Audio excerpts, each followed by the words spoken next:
안녕하세요. 전문가의 가업승계 최영도입니다. 요새 핫 이슈죠. 이제 이익 소각. 이제 이익 소각을 그 법무적인 절차에 의해서 한번 알아보겠습니다. 그 많이들 아실 것 같은데 일단 이제 이익 소각은 그 취득 원가를 높여서 이제 세금을 절세하는 방법이죠.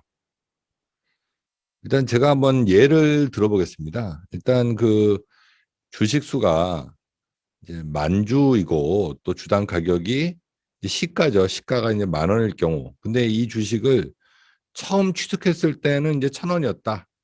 이제 이랬을 경우에 이제 이익 소각이나 유상감대를 했을 경우 이게 이제 세금이 안 나오는 건 아닙니다. 이제 이런 경우는 그 소각 당시, 그러니까 지금 당시에 그 10,000원짜리 주식을 이제 만주 이렇게 곱하면 이제 1억이 되겠죠. 근데 이 취득 원가가 이제 액면가가 이제 1,000원이었고 또 만주다. 그러면 취득 원가는 이제 1,000만 원이죠. 이제 이럴 경우 그 소각 대가가 1억이고 취득 원가가 그 1,000만 원이기 때문에 이게 이제 과표가 이제 9천만 원이 되는 거죠. 이제 9천만 원에 대해서 이제 배당 소득세를 과세하는 겁니다. 자, 그러면 일단 증여하고 이익 소각을 하면 어떻게 되냐? 한번 보시죠.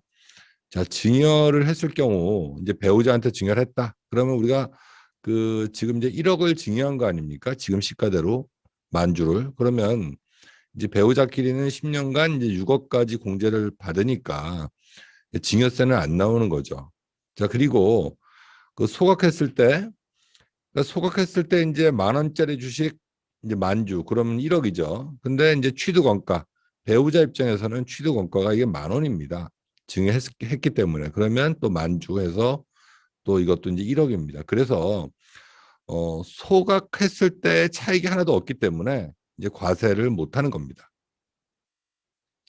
다시 한번 보시면 대표님이 이제 배우자한테 시가로 증여하고 그 주식을 이제 법인에다 양도한다든지 뭐 이런 방법으로 해서 세금을 줄이는 거죠. 일단 이제 행위를 봤을 때는 첫 번째는 이제 증여가 먼저인 겁니다.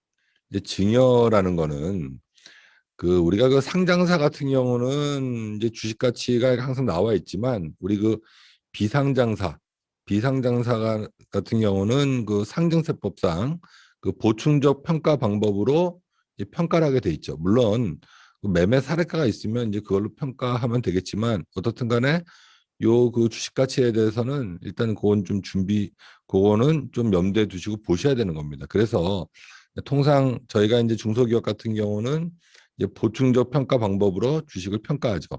자, 이걸 하려면 이제 직전 3개년도 이제 재무제표, 세무조정 계산서가 필요하고 또 우리가 뭐 1월 1일 기준으로 하지 않지 않습니까? 그러다 보니까 그 뭐 9월이면 뭐 10월이면 뭐 그 당시 이제 가결산 재무제표가 있어야 되겠죠. 그리고 우리가 그 부동산이 있다. 그럼 이제 부동산 내역하고 부동산별 이제 장부가액이 있어야 되는 거고 또 이제 부채가 있으면 이제 부채 증명원 이제 이런 서류들을 주시면 저희가 보충전 평가 방법으로 그 주식 가치를 이제 평가합니다. 자, 그렇게 되면 이제 주식 가치를 평가했죠. 그 다음에는 이제 주식을 배우자나 뭐 직계 친족한테 이제 증여하겠죠. 물론 뭐 대부분은 이제 배우자분들한테 하는데 이제 이럴 경우에는 증여계약서를 써야 됩니다. 그래서 그 평가된 시가, 그러니까 우리가 그 주식 가치를 도출한 다음에 그 시가를 도출한 다음에 그러면은 우리가 얼마만큼 이동해야 될지 이제 이런 것들을 결정하는 겁니다. 그래서 이제 거기에 따라서 증여계약서를 작성하고 이제 이때는 그 증여자와 수증자 이 등본을 주시면 거기에 이제 성명이나 주인번호 주소가 나오겠죠. 이제 이거를 가지고 저희가 증여계약서를 이제 작성해 드립니다. 자, 그러면 이제 증여계약서를 작성했으면 그 다음에는 이제 증여세를 신고하고 또 세금 낼 게 있으면 납부하면 되는 겁니다. 그래서 그 날인된 증여계약서 이 사본입니다. 보통 이제 사본을 저희한테 이제 주시면 물론 이제 증여계약서도 저희가 작성해 드리지만 어떻든 간에 이제 원본은 회사에서 갖고 있어야 되는 거고 이제 사본을 가지고 그 증여신고서를 작성하고 납부할 세금이 있으면 이제 세금을 납부하는 겁니다.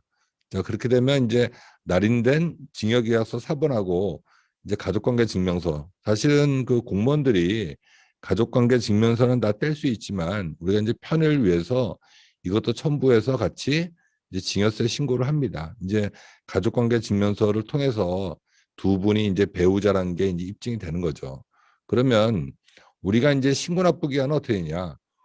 증여일이 속한 달에 그달 말일부터 이제 3개월 이내에 하면 되는 겁니다. 그래서 사실 우리가 이제 2월 지금 25일인데 오늘 이제 증여를 했다. 그러면 요번 달 말, 그러니까 3월, 4월, 5월 말까지 요번 달 말일부터 3개월이니까 2월, 3월, 4월, 5월 말까지 이제 신고 납부를 하면 되는 겁니다. 이제 이때 이제 체크할 사항은 10년 내에 사전 증여한 재산이 있는지 이걸 확인해야 되겠죠.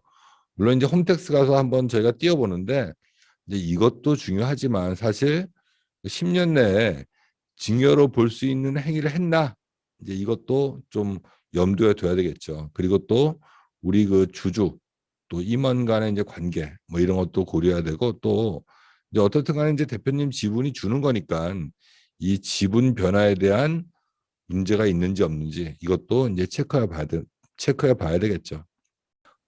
자, 그러면 우리가 이제 자사주 이익 소각 절차에 대해서 좀 알아보겠습니다. 이제 법무적인 절차인데 이게 이제 행위는 이렇게 되는 겁니다.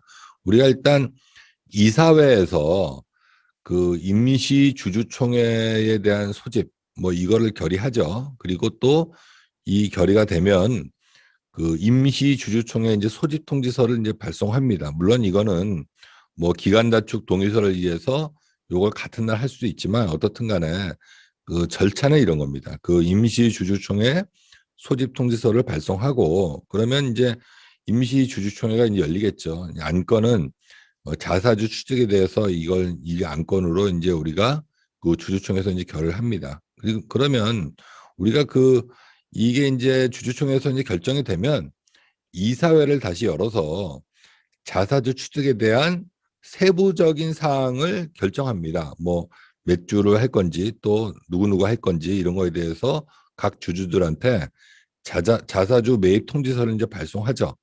자, 그러면 여기에는 물론 이제 주식 가치가 들어가는 거고 또 직전 재무제표도 이제 참고해서 요게 사실은 그 통지서를 발송하고 이제 20일 이상 뭐 이렇게 시간을 두고 이제 해야 되는 거죠.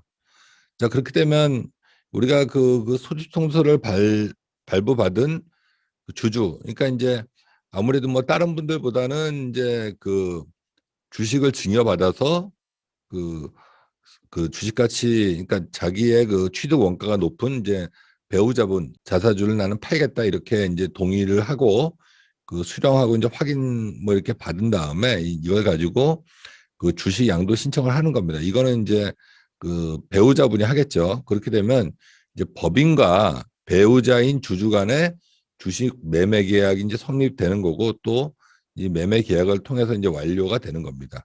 자, 그러면 여기서 끝나는 게 아니라 또 회사에서는 이 주식을 이제 소각해야 되는 행위를 하는 겁니다. 그래서 다시 이사회를 개최해서 이 자기 주식 이게 자기 주식에 대해서 이걸 소각하자 이렇게 해서 결의를 하는 겁니다. 그래서 요거는 이제 공증도 해야 되고 우리가 그 법인 등기부 등본에도 요건 이제 등기가 돼야 되는 사항인 겁니다.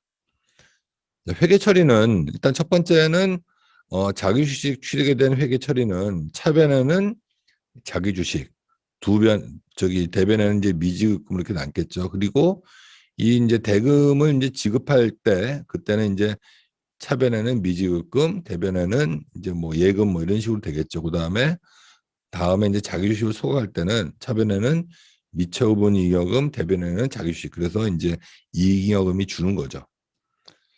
여기는 사전에 체크할 것들. 자, 이거는 이게 그 미처분 이익잉여금을 갖고 하는 거기 때문에 이제 직전 연도 말에 미처분 이익잉여금이 존재하는 건지 이걸 확인해야 되고 두 번째는 이게 꼭 필요한 건 아니지만 이제 현금성 자산이 얼마나 갖고 있는지 우리가 그 가지급금을 상계할 때는 좀 예외적으로 볼 수는 있겠지만 기본적으로는 이제 현금성 자산이 있어야 되는 겁니다.